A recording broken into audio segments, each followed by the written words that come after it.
मुख्यमंत्री पुष्कर सिंह धामी की आज कैबिनेट बैठक में कई अहम फैसले लिए गए।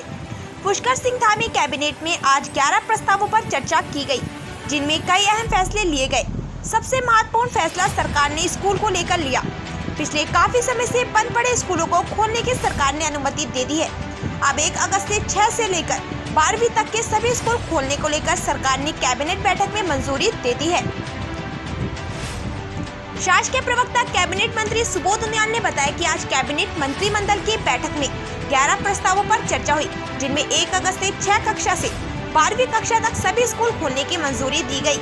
साथ ही कौसानी को नगर पंचायत बनाने की भी मंजूरी दे दी गई।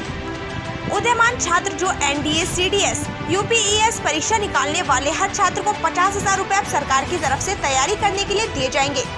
उत्तराखंड PCS को निकालने वाले प्रथम 6 छात्रों को 50,000 के आगे की तैयारी के लिए सरकार देगी। पंतनगर में ग्रीनफील्ड एयरपोर्ट को लेकर 6 माह के भीतर DPR प्रस्तुत करने के लिए एयरपोर्ट अथॉरिटी ऑफ इंडिया को कहा गया है। श्रम विभाग की नियमावली में संशोधन किया गया। साथ ही रुद्रपुर, हरिद्वार, पिथौरागढ़ की मेडिकल कॉलेज के लिए बड़ी राहत देते हुए कैबिनेट ने वेतन ऑफिस खर्च PA के वेतन के लिए प्रिंसिपल अब बजट निकाल सकने की व्यवस्था की। इससे पहले प्रिंसिपल और फाइनेंस कंट्रोलर संयुक्त रूप से हस्ताक्षर करके बजट निकालते थे।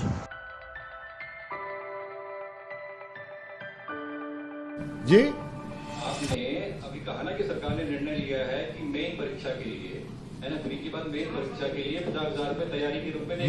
मैं अपने विद्वान साथी को बताना चाहता हूं कि पब्लिक सर्विस कमीशन जो स्टेट का है, सरकार अपनी मांग उसको भेज देती है। वो ऑटोनोमस बॉडी है, ये इसका निर्णय लेना पब्लिक सर्विस कमीशन का। आपने ठीक बात कही, लेकिन मैं आपके संज्ञान में भी ये बात लाना चाहता हूँ, जो बात आपने कही ना विद्वान साथी वाली, कि पिछली बार भी ये बात होती थी और आपको ये जान के बड़ा आश्चर्य होगा। ठीक, आप पूछेगा अधिकारियों से कि पिछली बार PCS परीक्षा में PCS की पोस्ट नहीं थी। देखिए, PCS की पोस्ट नहीं थी, BPS से शुरू हुई थी। आपको 2025 तक उत्तराखंड में PCS की परीक्षा ना हो, इसकी पूरी व्यवस्था हो गई अंदर। देखिए, PCS एक कंबाइंड एग्जाम है, जिसमें एग्जीक्यूटिव से लेके एक हायरार्की है। एग्जीक्यूटिव के बाद PPS है, उसके बाद तमाम तरह की सेवाएं, अकाउंट सर्विसेज है, आपका कई सेल्स टैक्स की टैक्सेशन वाला है, सप्लाई का है, कई कोऑपरेटिव की है। उसमें जितने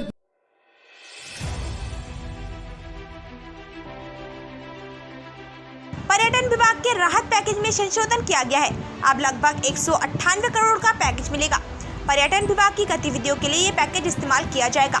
सुबोध उनियाल ने बताया कि वेतन विसंगति मामलों में सरकार गंभीर है और इसकी संतुष्टियों के लिए बनी कमेटी अपनी रिपोर्ट सरकार को सौंपेगी। अधिकतम 3 माह के भीतर कमेटी को अपनी रिपोर्ट सरकार को देनी होगी।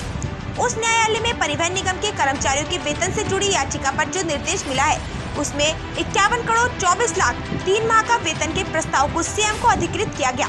साथ ही सरकार 30 अगस्त से 27 अगस्त तक मानसून सत्र चलाने का फैसला भी किया। पुलिस कर्मियों के 4,600 ग्रेड पे पर आज मंत्रिमंडल कमेटी की बैठक भी होगी। बैठक में ग्रेड पे को लेकर चर्चा की जाएगी। अच्छी दल का उनका अध्यक्ष होना था।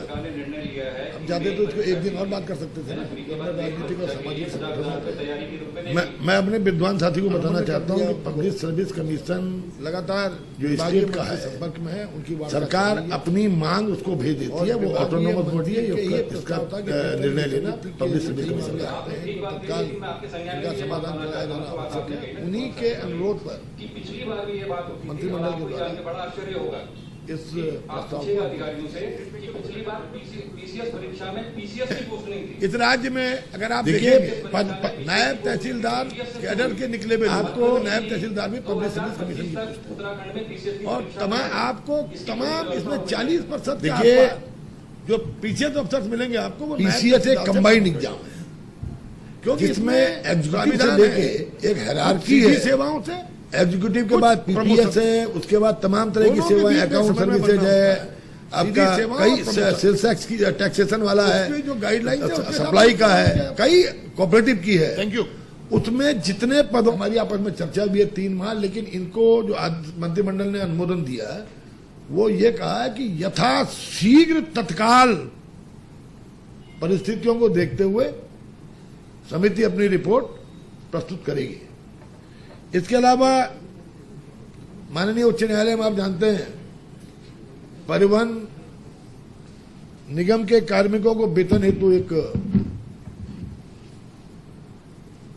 जिसमें जनहित याचिका 82/2019 उत्तराखंड रोडवेज कर्मचारी यूनियन बनाम उत्तराखंड राज्य व अन्य में 20 तारीख जुलाई को जो सुनवाई हुई थी उसमें माननीय उच्च न्यायालय ने ये निर्देश दिए थे कि मंत्रिमंडल की बैठक में इस प्रकरण को ले जाकर इनको आर्थिक सहायता देने पर सरकार कार्रवाई करे। उसके संबंध में जो परिवहन विभाग का मंत्रिमंडल को प्रस्ताव आया जिसमें कुल 51 करोड़ 24 लाख रुपए 3 माह की सैलरी के लिए मंत्रिमंडल की अनुमति के अनुमोदन के लिए प्रस्ताव लाया गया था। इस पर मंत्रिमंडल के द्वारा मुख्यमंत्री जी को अधिकृत कर दिया गया है कि मुख्यमंत्री जी इस पर निर्णय लेने के लिए मुख्यमंत्री जी को अधिकृत किया है। 3 माह की सैलरी